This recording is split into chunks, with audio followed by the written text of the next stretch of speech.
Hi everyone, this is Currier here.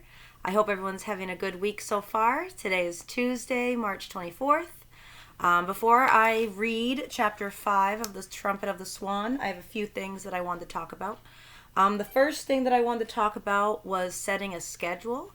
So we've been home remote learning for about a week now, and I know what's been helping me lately is to keep to the same schedule pretty much every day. So getting up at the same time, eating breakfast, changing out of my pajamas into clothes, and just getting ready for my day as I normally would.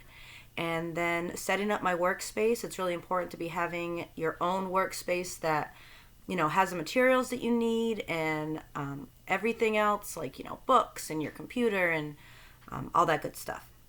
The second thing is photos of your work. A lot of your parents have been emailing me pictures of all of the different things you've been doing. I've seen some people have been doing the clay maps and other things as well. So don't hesitate to take your camera and take some pictures of whatever you're working on, whether it's just, an art project or even just like, a reading response that you might want me to read. Feel free to have your parents send it to me. So I would love to read some of that. And I'm really looking for new ways to, communicate with you guys and reach out. So hopefully there'll be more of that in the future. The last thing is art. Every day I've been trying to do a little art piece, as well as making sure I get out and exercise. This morning I went for a walk back and forth on my drive, like up my road. Probably just a 15-minute walk or so, but it was nice to get out and get some fresh air. And then the art that I did this last night. I made some roses. So I've been watching some tutorials actually on YouTube, and I found this artist that does great explanations of different plants and flowers and all that good stuff. So I'm hoping that you guys are doing some art and getting out outside. All right, so now I'm going to read the next chapter of the Trumpet of the Swan, and this is chapter 5. It is called Lewis. One evening, a few weeks later, when the cygnets were asleep, the swan said to the cob, "Have you noticed anything different about one of our children, the one we call Lewis?" "Different," replied the cob. "In what way is Lewis different from his brothers and sisters? Lewis looks all right to me. He is growing well. He swims and dives beautifully. He eats well. He will soon have his flight feathers." "Oh, he looks all right," said the swan, "and heaven knows he eats enough. He is healthy and bright and a great swimmer. But have you ever heard Lewis make any sound as the others do? Have you ever heard him use his voice to say anything? Have you ever heard him utter a single beep or a single burble?" "Come to think of it, I never have," replied the cob, who was beginning to look worried. "Have you ever heard Lewis say good night to us as the others do? Have you ever heard him say good morning as the others do in their charming little way, burbling and beeping?" "Now that you mention it, I never have," said the cob. "Goodness, what are you getting at? Do you wish me to believe that I have a son who is defective in any way? Such a revelation would distress me greatly.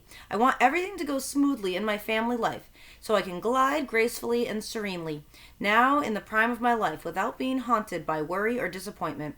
Fatherhood is quite a burden at best. I do not want the added strain of having a defective child, a child that has something the matter with him."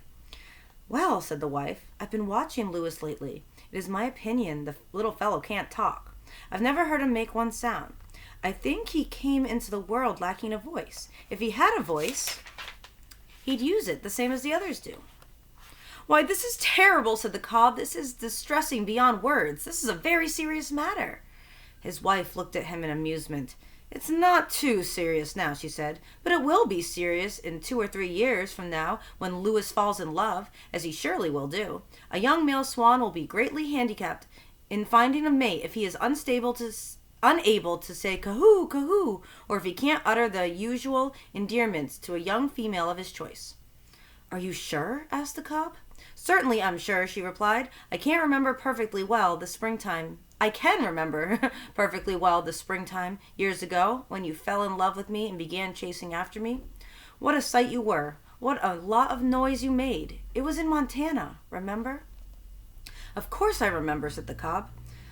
Well, the thing that attracted me to you was your voice, your wonderful voice. It was? Said the cob. Yes, you had the finest, most powerful voice of any of the young male swans in the Red Rocks Lake National Wildlife Refuge in Montana. I did? Said the cob. Yes, indeed. Every time I heard you say something in that deep voice of yours, I was ready to go anywhere with you. You were? Said the cob. He was obviously delighted with his wife's praise. It tickled his vanity and made him feel great. He had always fancied himself as having a fine voice, and now to hear it from his wife's own lips was a real thrill. In the pleasure of the moment, he forgot all about Lewis and thought entirely of himself.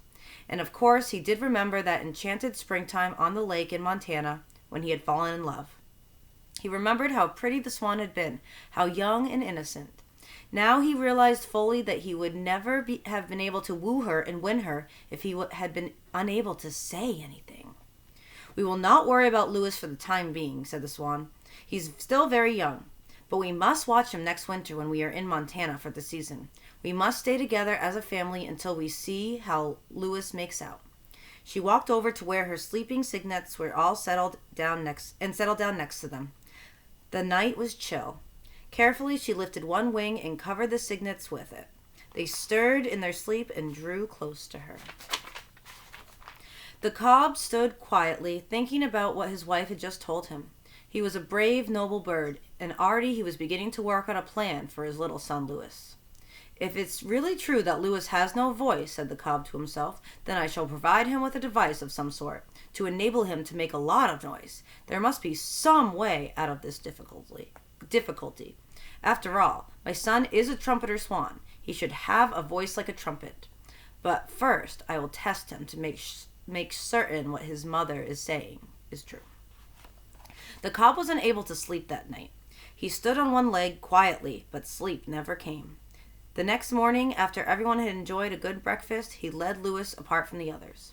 Lewis, he said, I wish to speak to you alone. Let's just you and I take a swim by ourselves to the other end of the pond, where we can talk privately without being interrupted. Lewis was surprised by this, but he nodded his head and followed his father, swimming strongly in his wake. He did not understand why his father wanted to speak to him alone, without his brothers and sisters. Now, said the cob, when they reached the upper end of the pond, here we are, gracefully floating, supremely buoyant, at some distance from the others, in perfect surroundings. A fine morning, with the pond quiet except for the song of the blackbirds making the air sweet.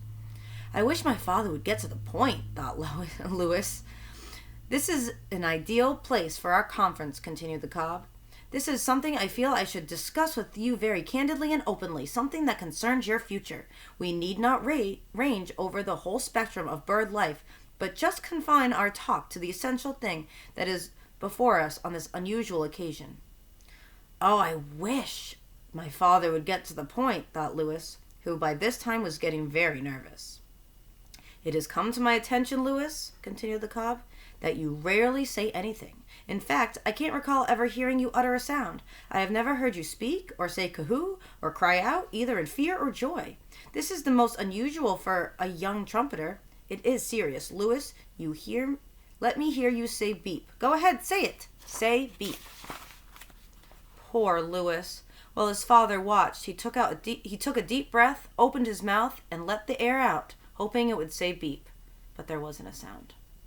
Try again, Lewis, said his father. Perhaps you're not making enough of an effort. Lewis tried again. It was no use. No sound came from his throat. He shook his head sadly.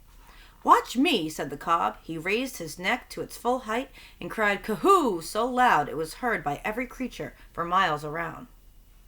Now let me hear you go beep, he commanded. Say beep, Lewis, loud and clear. Lewis tried. He couldn't beep.